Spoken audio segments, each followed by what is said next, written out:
Welcome back to the channel, everybody. This is Kodeations. In today's video, we're going to be jumping back into some Cookie Run Kingdom and specifically giving you guys the best ways to grind out experience jellies for you to level up your cookies. So without further ado, let's dive right in.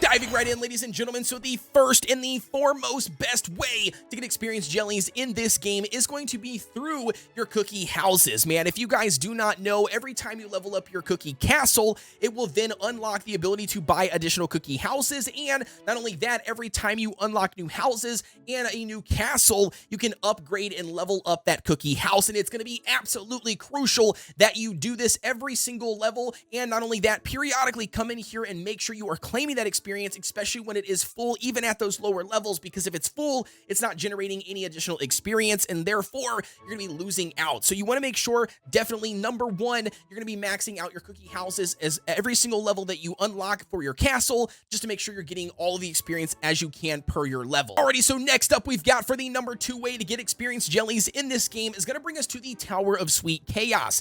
No matter what level or tray that you are currently on, you can see right here on 70, we're going to get a mega ton of experience jellies for completing that for the very first time. But even if you are currently running some previous stages, you still can get experience for utilizing those keys, and that's going to be crucial, especially for lower level accounts. If you cannot clear past a certain tray, but you have keys, you want to make sure your keys are not maxing out, because they do generate over time, and if you're maxed out on keys, then they're not generating additional keys for you, therefore it's just not helping you whatsoever. So definitely get in here, grind out the highest level tray that you can over and over again if you do have those keys, just to get those additional experience. But like I said, for the very first time when you clear stages in the Chaos Tower, you do get a mega ton of experience, and the higher trays that you climb, the more experience you're going to get. So it's absolutely a really good source for experience jellies. Now, officially jumping in here to the third way to get some experience jellies, and that's going to bring us to the Fountain of Abundance. Now, the Fountain of Abundance, as it says, is abundance full of materials and resources, but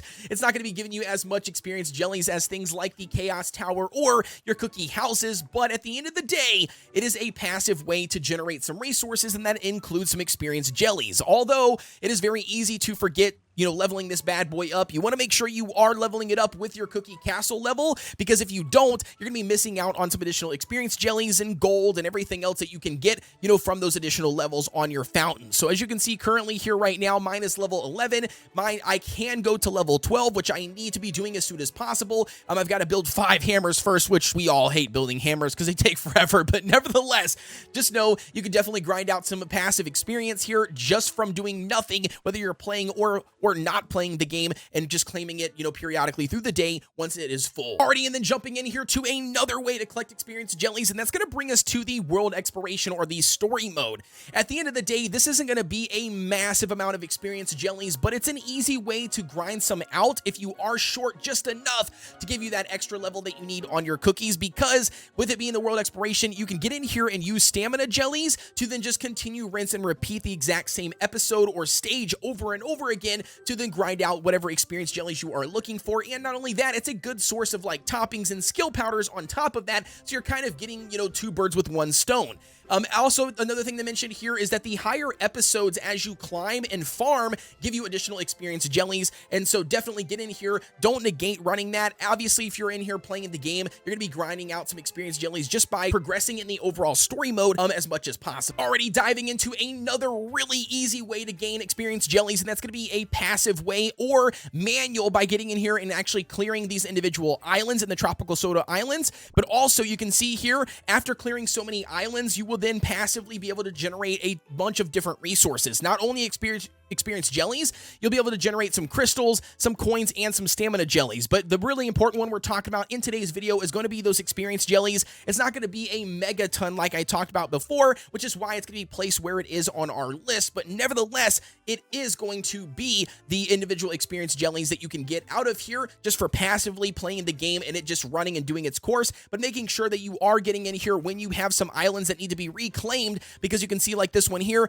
this one was taken over. I am not generating any experience jellies from this island as of right now because it is enemy owned. Once I take it back over, then I can get it again. So definitely do not sleep on reclaiming your islands once you have claimed them, because it's just going to be missing out on passive resources that you can get from doing absolutely nothing. Already now diving into another really easy way to get some experience, and that's going to be from the guild gacha system. Now we all know that, you know, the prize possession out of here is either going to be cream puff cookie or the bookseller's monocle, and I say that with sarcasm because nobody in their right mind is going to be building or utilizing cream puff cookie. I mean, obviously she does get a grade SS for cuteness, but we're not grading her on cuteness in today's video. We're going to be talking about experience jellies. So if we scroll down here, obviously you can see in the probabilities, you can get some handful of experience jellies only of the rare quality and the common quality. I don't see anything higher than that, but nevertheless, it is a easy way to just get some additional experience jellies. Like I said, just by participating in the guild, which is going to be in my starter guide, which you should be joining a guild right off the bat. So if you haven't checked that out, definitely go check out the starter guide. But like I said, as far as experience jellies, this is an easy way to grind them out. Now, another really good way, although it's not going to be free to play, that you can get experience jellies, and that is going to be when you buy the Kingdom Pass. Occasionally, here and there's been a couple battle passes or Kingdom Passes that have not offered a landmark that gives you additional experience jellies, but for the most part, they do. And so to give you guys an example, something like this rubber ducky here, or something like this ship in a safe bottle, it's going to generate some additional experience jellies over time, and then you can obviously continue to level that up to increase its overall production, just to give you that additional experience jellies when you need it. But at the end of the day, just know that these aren't the #1 source, and they don't generate a whole lot of experience jellies. It's just something extra is all it is that they're throwing into the Kingdom Pass to hopefully entice collectors like myself.